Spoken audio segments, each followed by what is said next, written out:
Welcome to Moving Target, my Rockfin exclusive. I have a special guest joining me today to discuss some very specific focused topics around where we see all of this going today, the overlap in what I see as the manufactured crises, the energy crisis, the food crisis, and as well as some just kind of general discussions of censorship as we tend to talk about on this show. Joining me today is Matt Ehret from the CanadianPatriot.org. Thank you for joining me today.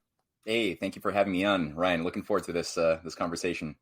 Yeah, and where we first, I've seen his work in the past, but where we first met, on these days virtually met online, was a previous roundtable in discussing China, and it was a really great conversation. And I think it was Convo Couch, I believe, that was hosting that. Yeah. And it was a really good, in-depth conversation. We had different perspectives. Danny was in there as well. Had a lot of different discussion points, but I thought we had a really interesting kind of overlap in the thoughts we had, and I thought it'd be fun to invite you on and really dive into this and let people see your work as well, because I think you have some pretty good work out there that I think people deserve or should be looking at, that you deserve to have seen. So your Canadian Patriot website, how long have you had that? And are you rooted in Canada, or is that just where you come from? Or give me the understanding there of the overlap of US versus Canadian.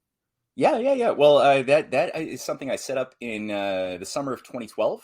And it originally just I was trying to fill a void. I wasn't seeing, at the time I was volunteering with a tiny little Canadian outlet from a US organization that was run by the late economist Lyndon LaRouche, who recently died.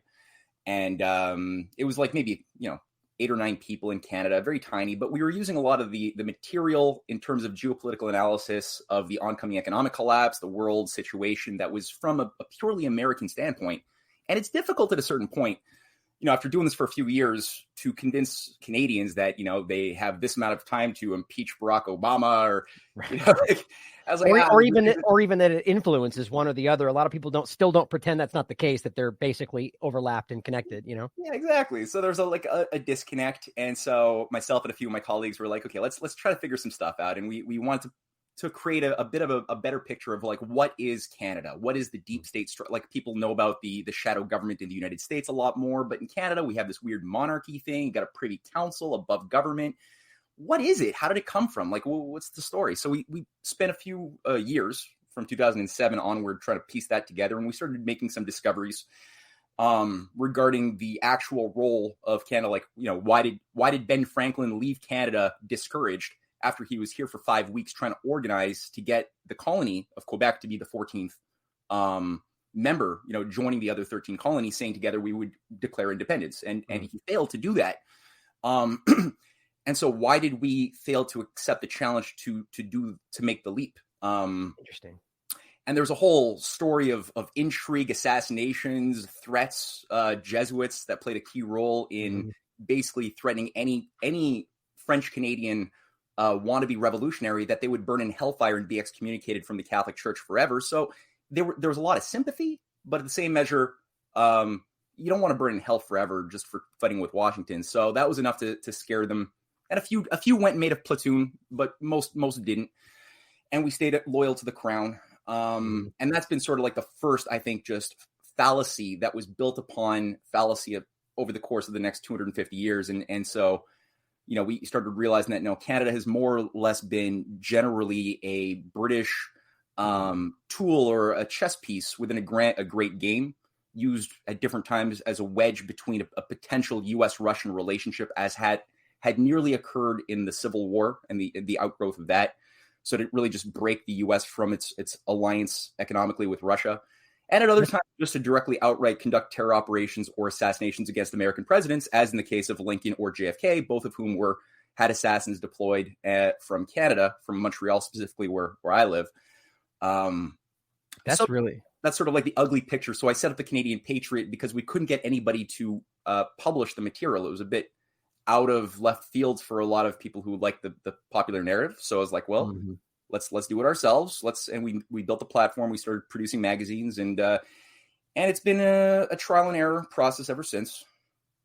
Yeah, that's very, very interesting to me. I mean, I know some of these kind of like superficial talking, again, this is exactly why I think that work on overlap is important, because as an American, these are things that you're not constantly confronted with. And, we're hyper focused, as we tend to be, on the things that are, immediately, affecting Americans or vice versa, Canadians. And that's so interesting to me. So maybe I almost feel like let's just talk about that the whole show here, because I'm really interested about that. Let's poke into that just for a second, because that's the idea of how that relates to what we're dealing with today. Like, let's just take the United States as the current, at least one of the current superpowers, kind of using other countries, as it seems in the past Britain was of Canada against the United States. We see the United States doing that around the world with their own manipulative states, Syria and Iraq, and using them against other countries or other people around that against them. So that's an interesting concept, that Canada was essentially used to manipulate the United States originally, as you're painting that. And then I'd like to hear more about the assassination conversation, why that happened. I'm sure that's a gigantic topic, but would you give me an insight into, like, for instance, taking Lincoln and asking why they were incentivized to potentially be involved in the assassination? Well, Montreal was, and I'll condense it, because you're right. This is like, we can unpack this and have a symposium on this alone. Yeah.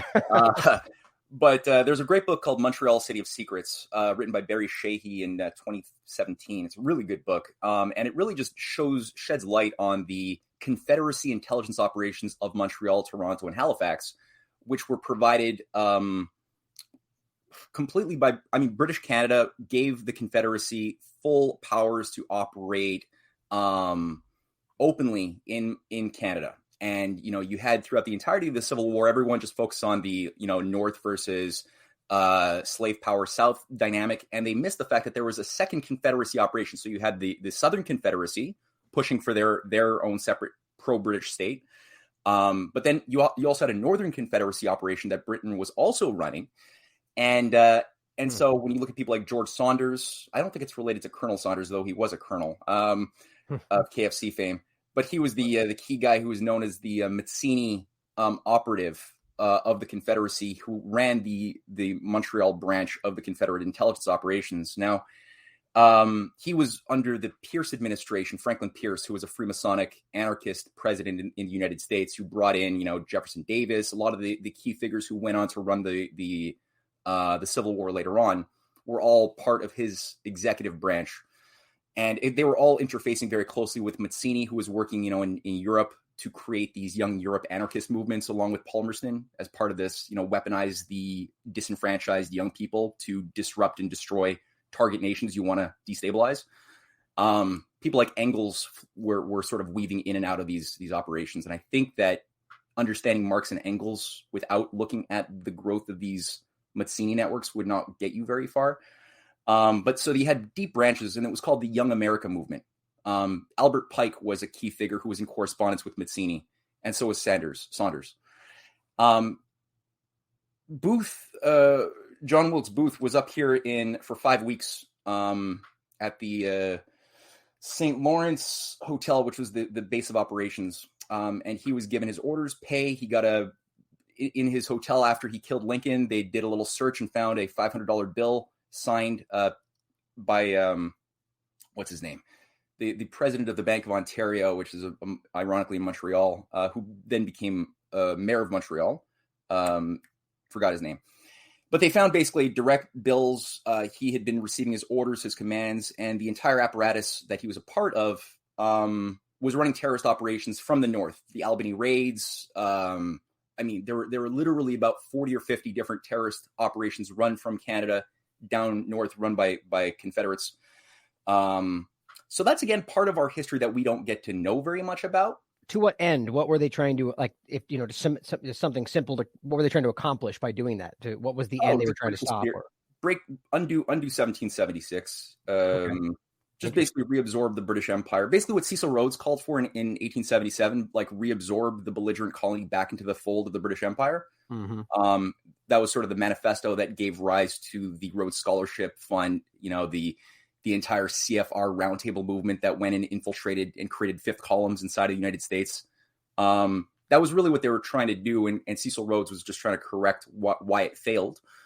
And so, part of my research that came out of the Untold History of Canada book series that I wrote is that Canada was the Confederate operation that succeeded, because it was in 1864 that we had our British North America Act that was drafted. that's sort of the Canadian Constitution for Americans who don't know that. Mm-hmm. And it enshrines sort of the government around the idea of a privy council, a governor general, and all of the Lincoln allies, the people who had admired Lincoln, who had found themselves in positions of high office on the provincial as well as on the federal level. And there's a whole slew of people who had been written out of history, but they were like top dogs in Canada in 1862, 63. They were nationalists. They were trying to push at that moment in history to break Canada free and become an independent country, like an actual viable country. And they were all ousted. And people, again, we piece together some of those dramas, but the fact that our so-called Constitution was written while the Civil War was still happening, it was just passed into law in London 3 years later in 1867. That had everything to do with a race between like what would Canada become. Mm-hmm. And on the one hand, there was a big move to extend, like Lincoln had initiated the Transcontinental Railway in 1862 paid by greenbacks. For the first time, a nation had wielded and emitted a form of currency outside of the authority of the private Wall Street bankers. And it was through acts of treasury notes, 520 bonds that the U.S. population could invest in that would then be tied to building big infrastructure. So that was a very different idea of economics than anything that had come before. And that idea of the rail was then going to connect up through British Columbia, which was sort of an isolated colony on the other side of the continent, which also was very close to annexing into the United States because they were going through an economic collapse or whatever. And that rail was going to go through Alaska, which the Russians had been negotiating with the United States to sell Alaska for pennies. I mean, $7 million to William Seward. And that was then going to go and connect into the Trans-Siberian Railway, the Chinese railway systems, and all the way into Africa. And there's diagrams, there's graphs. And obviously, this is counter to the nationalism kind of mindset at the time. Is that the idea that? No, that was all good. No, the nationalists generally wanted to open up the North and work with the United States, because the U.S. at the time wasn't the same U.S. that we've known since the JFK murder. I mean, it was a different character to it. It wasn't fully taken control of by the fifth columns yet, and there were still nationalists who were pushing for you had to push for free trade of North America, and it was called the Zollverein. Now, the difference between that 1863 discussion for a Zollverein, a customs union, with a protective tariff around Canada and the United States with internal free trade within, was different from NAFTA. Mm-hmm. Because back then, and this goes all the way to Wilfrid Laurier, who was a Lincoln admiring prime minister who was ousted by the Round Table in 1911, he had put a bill to revive this Zollverein idea. It was modeled on the Bismarck-Hamilton idea of, that's where the word Zollverein came from. It was Otto von Bismarck, Friedrich List, and the idea was money has to obey the needs of the people to increase their abundance, to overcome the limits to growth. And so you do that by channeling large-scale credit into big infrastructure, science, technology that allow you to always break the Malthusian formula. And Malthus, the British Empire economist, is sort of like the religious godhead, or at least his formula is, of what animates the entire empire. And it was Malthusian before there was Malthus. But he basically just formulated and made it a mathematical sort of thing you could work with as a social engineer, that population will always exceed the resources to sustain. And thus you could preemptively deal with the population crisis long before it happens as a social engineer by increasing famines and wars. Right. So obviously, go ahead. Yeah, no, go jump in. I was just going to say, obviously, this is a very perfect, right? That's a perfect overlap to the discussion that we're talking about, or we were getting into of today, with the crises and which I'm sure why you brought it up, the manufactured crises, and see where this is all going and how that can be manipulated, or rather just kind of a turning of the tide or a changing of the guard, or however you want to frame this new, because as you pointed out in the JFK turning point, a lot of people would argue, and there's plenty of evidence to suggest that was a moment, a coup, if you will, or a change in the direction, and so let's kind of, actually, my last point I want to ask in this regard, I'm so fascinated by this. Like, you're clearly very knowledgeable on this topic, so I find it very, very interesting. Canadian, British control, whatever you perceive that as today, the transition into what it is now. Where do you leave that in your understanding of it today? Canada as a sovereign nation, is there still British influence or U.S. influence, or what is the power? I have plenty of my own opinions, but I want to hear what you think about it. Oh yeah, no, I think that the narrative that the British Empire disappeared after World War I and it is now just this benign, maybe junior partner to the United States Empire, I think in my research is a complete mythology that's been cooked up to dupe us. And I think that the British Empire in its most virulent form is not only more powerful in some ways today, but really there's a direct continuity that I'm seeing. And when I look at the deep state structures that have always been embedded in the United States, like the U.S. Revolution was never finalized in any way. You know, you always had this sort of Wall Street, City of London complex embedded within the USA. You always had the slave power that was always obedient to policies from London. Mm-hmm. There's always been this foreign fifth column agency directing the show. People like Aaron Burr is the founder of Wall Street. You know, like he hijacked the Bank of New York, transformed it into the Bank of Manhattan. You know, it was supposed to like fund a water project, and he basically turned it into a speculative basket case company, which JP Morgan on their website, they say that that's the heart and soul of Morgan's origins. And it's like, this is the same, this guy, Aaron Burr, who like spent 5 years living with Jeremy Bentham after he got caught 3 times. The third time he was caught trying to like carve up the United States and declare himself an emperor of the Western Confederacy, you know, where, and he had somebody as a whistleblower, kind of like a Smedley Butler type who was on the inside, who basically went to the Congress and said, hey, you know what Aaron Burr is doing with this guy Wilkerson? He's trying to like take Louisiana, have an alliance with Britain, use U.S. mercenaries, and like declare war on Spain and declare himself emperor, and then take over and kill Jefferson and put himself in the presidency. Do you know that? And they had a congressional hearing. Like there's actually U.S. congressional hearings. You could see the testimonies. And Burr had to escape. He avoided arrest by getting a $40,000 loan from John Jacob Astor, made his way up to Canada incognito, had his nephew, who is Prevost, forgot his first name, but who was the governor general, gave him letters of recommendation to get on a boat and meet up with Jeremy Bentham, head of British intelligence, where he lived in the guy's manor 5 years, meeting with Lord Castlereagh, all the British grand strategists for 5 years, doing opium prostitutes, having the time of his life, that he says the best time of his life. And then he's deployed back down to the United States weeks before the War of 1812 to rebuild his entire machine.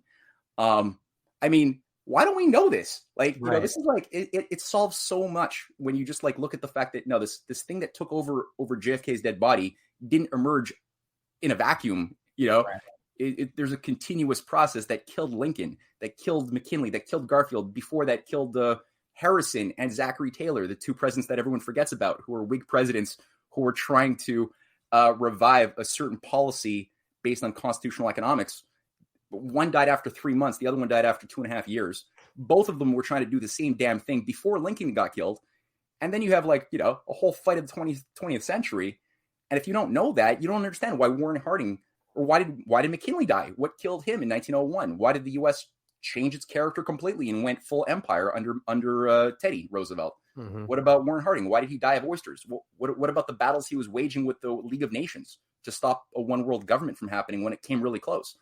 What, you know, that would definitely solve a big problem. Like if we answered. Right. So anyway, essentially, we're watching this, you know, decade or centuries long culmination of a constant attempt to make what's happening today happen, you know, throughout the years and be stopped. And that's very, very interesting. So I guess, again, last thing I think was, I was just talking about this with somebody else the other day, and I just want your thought on this quickly. The idea that, do you think that you mentioned the idea that the British Empire never really went away, right? This just transitioned, and the perception was changed about what it really is, whether that's, you know, so current, you know, whatever power you're talking about today.